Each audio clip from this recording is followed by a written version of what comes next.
Fala galera, como é que vocês estão aí? Todo mundo bom no coração? Bom, a aula de hoje sobre pirâmide e o tetraedro regular são muito parecidas e desde da antiguidade, desde assim antes de Cristo, o pessoal já conhecia a forma piramidal e a forma do tetraedro. Então o que a gente vai falar sobre hoje não é um assunto nem um pouco novo, é um assunto muito interessante para quem vai prestar principalmente a FUVEST e quem vai prestar a Unesp. São dois concursos que gostam muito de pedir nas provas a pirâmide e o tetraedro. Inclusive o tetraedro, que é o próximo assunto que a gente vai comentar, ele caiu agora na segunda fase 2017 do vestibular da FUVEST.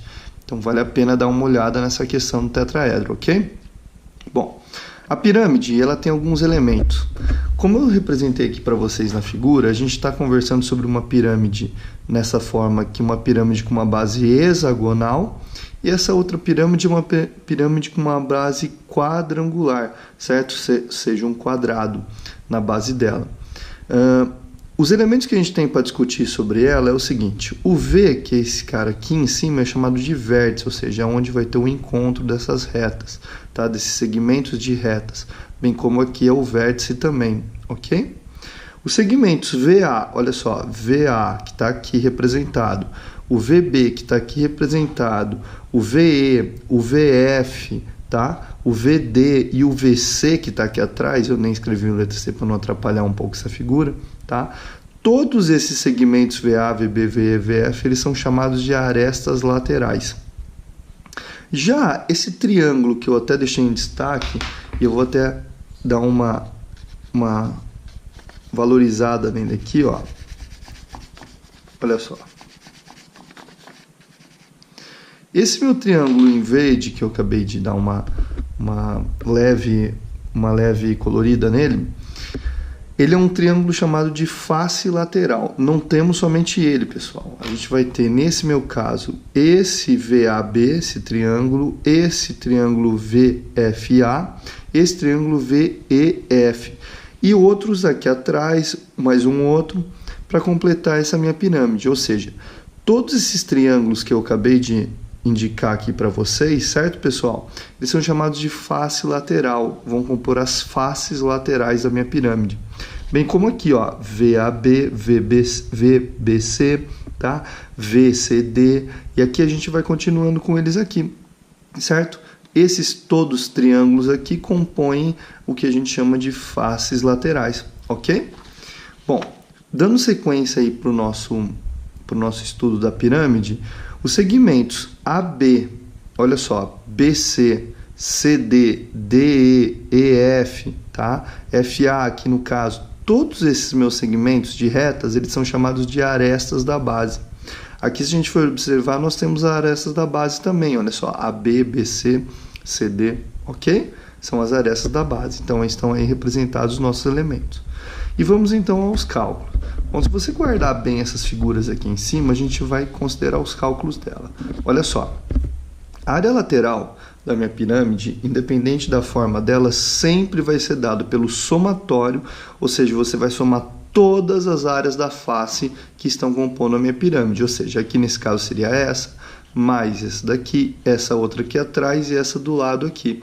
Nesse caso aqui, como é uma base hexagonal, eu tenho 1, 2, 3, 4, 5, 6, ou seja, 6 faces laterais para eu fazer esse somatório. Tá? Então aqui nesse caso seria 6 vezes a área da face e nesse caso aqui seria 4 vezes a área da face. Ok? Continuando com isso, nós podemos calcular a área total. A área total dessa minha pirâmide, ela pode ser dada por área da base mais a área lateral, ou seja, sempre levado em consideração a figura geométrica da base mais a área ao redor, ou seja, a área lateral. E depois aqui no finalzinho eu vou mostrar para vocês algumas áreas da base que são muito utilizadas nos exercícios, ok? Para concluir essa minha parte de cálculos, eu vou ter o volume. E o volume, existe uma regrinha muito interessante. O volume é dado por 1/3 da área da base vezes a altura. Se você for ver no meu vídeo de paralelepípedos e cubos, você vai lembrar que área da base vezes a altura, somente isso é o do meu prisma. Porque 1/3 daria... Bom, esse 1/3 ele vai surgir para as pirâmides e para o meu tetraedro, ok? Ah, Daré, mas no cone também? No cone também vai aparecer 1/3 da área da base vezes a altura. Ok, pessoal? Então, para concluir essa última parte, eu tenho o seguinte. A área da base, pessoal, ela tem 3 figuras geométricas muito interessantes para a gente discutir aqui. Esse daqui, você sabe muito bem que é meu triângulo equilátero, ou seja, L ao quadrado, raiz de 3 sobre 4. Base vezes altura, lembrando que a altura, bem como aqui na minha pirâmide, sempre faz 90 graus. Olha lá, gente, a altura sempre fazendo 90 graus, ok? Então, a minha altura aqui nesse caso é... minha área aqui é base vezes altura dividido por 2. E se eu tiver uma forma qualquer, ou seja, um triângulo qualquer, em que eu tenho 2 lados e um ângulo, eu tenho ABC no θ sobre 2. Muito interessante essa figura aqui. Não se esqueça que A é diferente do B. Ok? Bom, então passando da pirâmide e indo agora para o tetraedro. Olha lá. O meu tetraedro, ele é muito parecido com a minha pirâmide. Na verdade, pela definição, ela é uma pirâmide triangular em que todas as faces são triângulos equiláteros. Não podemos esquecer, né, pessoal, que o cálculo do meu triângulo equilátero, eu até coloquei uma observação aqui, ó. Ele tem 3 lados iguais, 3 ângulos iguais, e a altura dele é calculada como L raiz de 3 sobre 2. E a área L ao quadrado raiz de 3 sobre 4. Eu costumo até falar para o pessoal, para dar uma brincada, que para você sair desse e chegar nesse, você eleva aqui ao quadrado e eleva ao quadrado mantendo a raiz, você chega à relação entre a altura e a área dela. Certo? Uma dica aí, ó, pensando para decorar, tá? Se você decorar essa daqui, manter o raiz de 3 e os 2 ao quadrado, você chega na da área dela, ok? Então, o tetraedro ele vai ser formado por triângulos equiláteros, ou seja, 1 triângulo, 2, 3, 4 triângulos equiláteros. Aqui no meu caso, eu chamei de Azinho. E a minha altura H sempre fazendo 90 graus, ok? Bom, pessoal, a área da face, se a gente for observar, essa face é um triângulo equilátero. E a face dela vai ser nada mais, nada menos do que a área do triângulo equilátero, ou seja, L ao quadrado, raiz de 3 sobre 4. Lado ao quadrado, raiz de 3 sobre 4. Certo? Mas como eu chamei aqui no meu caso, em vez de L, chamei de A, tá? A ao quadrado, raiz de 3 sobre 4. A área total do meu tetraedro, pessoal, ela pode ser dada como sendo o seguinte.